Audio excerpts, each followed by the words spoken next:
All right. Hi, Paula. Is it Paula or Paula?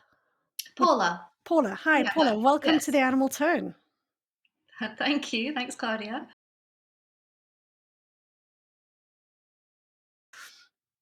But I have been somewhat startled by how often I speak to folks that are doing climate change research that are at the forefront of looking at the Arctic and global warming, who have not thought about or even had animal agriculture as part of their syllabi. How this forms part of all of these processes seems to be not only invisibilized in cities, but invisibilized in the way we even understand these massive problems.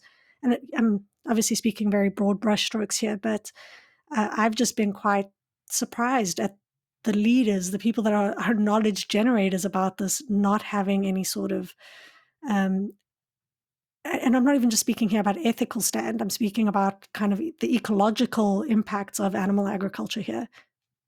Mm, It's quite. Yes. Yes, exactly. When we talk, the last paper I wrote with Fiona Probyn-Rapsey and Hayley Singer, we touched on that in terms of the climate movement often being quite resistant to having any sort of animal message brought in. And I guess part of it is fear of alienating some of their support base.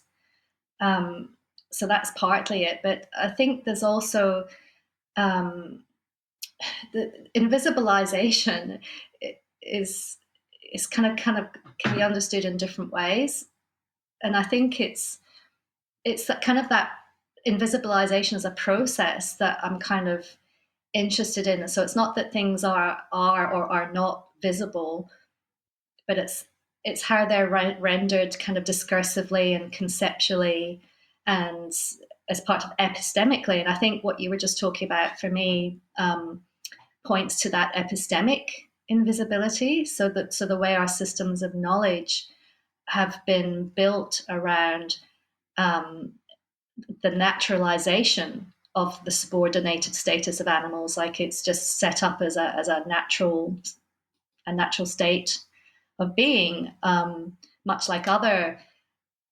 subordinated humans are their subordination is naturalized. It's the same for animals, that it's just construed as a natural thing, um, and that's it suffuses all our systems of knowledge, um, and they determine how animals can be understood and made sense of in our everyday practices. And so that's a kind of that's a structural invisibility. It goes through all of our societies at every level and dimension: law, policy, governance, education, media, religion, families. Um, and it's it normalizes their constitutions as functional, like based on their function, their utilitarian function. So it normalizes those constitutions so that they are effectively invisible in any other way.